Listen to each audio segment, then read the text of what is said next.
नमस्कार। ज्योतिष विमर्श में आपका एक बार फिर से स्वागत है।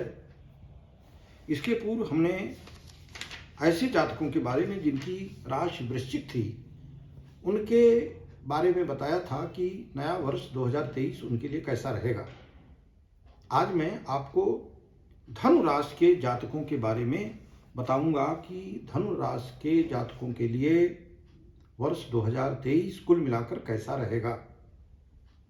इससे पहले मैं ये बताना चाहूँगा कि कृपया मेरा पूरा वीडियो आप लिंक पर जाकर के, हमारे नाम के चैनल के लिंक पर जाकर के सुनेंगे तो आपको धनु राशि के बारे में पूरी जानकारी प्राप्त हो सकेगी। ऐसे जातक जिनके नाम इन अक्षरों से शुरू होते हैं, ये यो, भा, भी, भू, भे और ध, फ तथा ध, इन अक्षरों से शुरू होने वाले व्यक्तियों की राशि धनु होती है। धनु राशि के जातकों के लिए समग्र रूप से यह वर्ष अति उत्तम रहेगा। जो ग्रह विभिन्न आपकी कुंडली में जो गोचर कर रहे हैं, उसके अनुसार आपके प्रथम भाव में ही बुध बैठे हैं, दूसरे भाव में शनि और शुक्र बैठे हैं, चौथे भाव में गुरु बैठे हैं, पांचवें भाव में राहु, छठे भाव में मंगल तथा 11वें भाव में केतु इस समय गोचर कर रहे हैं। और मानसागरी में एक श्लोक आता है कि शुक्रो यस्य बुधो यस्य यस्य केंद्रे बृहस्पति दशमो अंगारको यस्य सजातो कुलदीपकः। जिसके केंद्र में बुध हो, बृहस्पति हो या शुक्र हो तथा 10वें अंगारक अर्थात मंगल हो, ऐसा जातक तो वैसे ही कुलदीपक होता है। तो जो वर्ष कुंडली आपकी बनके निकल कर आ रही है, वहां केंद्र में बुध बैठे हुए हैं और चौथे भाव में गुरु बैठे हुए हैं और उच्च का होकर बैठे हैं, राशीष होकर बैठे हैं।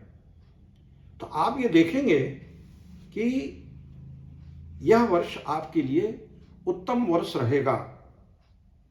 शनि 20 अप्रैल को राहु के साथ जाकर के गोचर कर लेंगे। तो ऐसी स्थिति में गुरु चांडाल योग बनेगा और गुरु चांडाल योग बनने के बाद यह संभावित है कि आपको पेट की समस्या, लीवर की समस्या, संतान को लेकर समस्या उत्पन्न हो।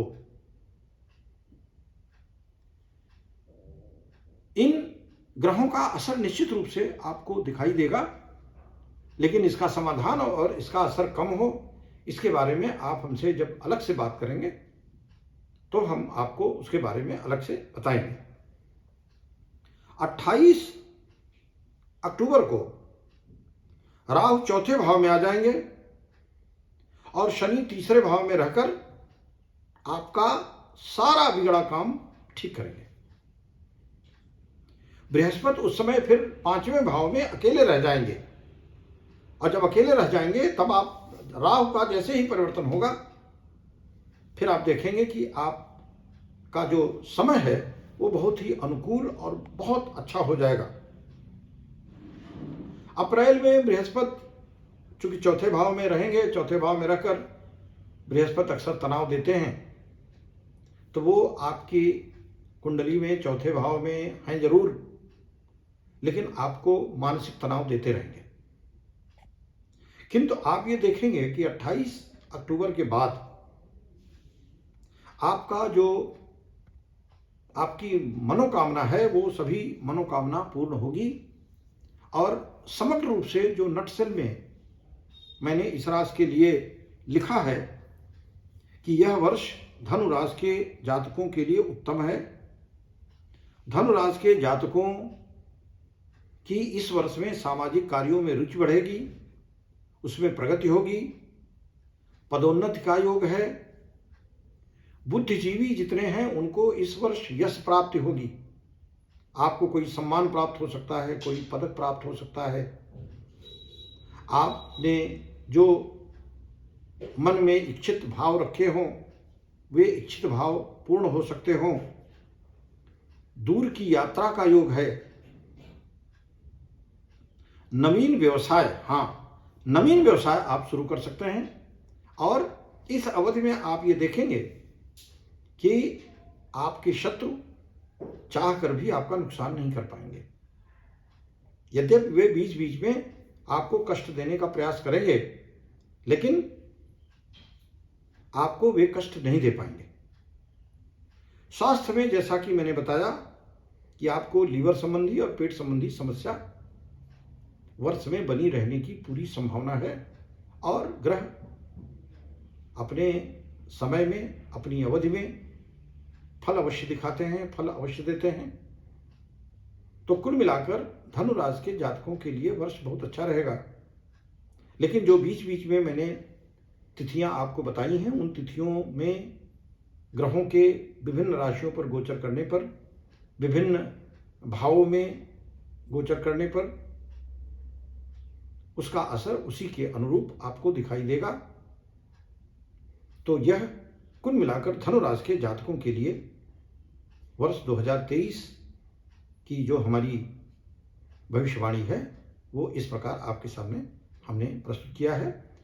अन्य राशियों के बारे में आपको शीघ्र ही हम आगे बताएंगे और आप हमारे नाम के चैनल से कृपया जुड़े रहें ताकि आपको समय पर जो ज्योतिष संबंधी जानकारी है, उसके जो विश्लेषण हैं, उसके अनुसार अपने विवेक और बुद्धि से मैं आपको बताता रहूँगा। बहुत बहुत धन्यवाद। नमस्कार।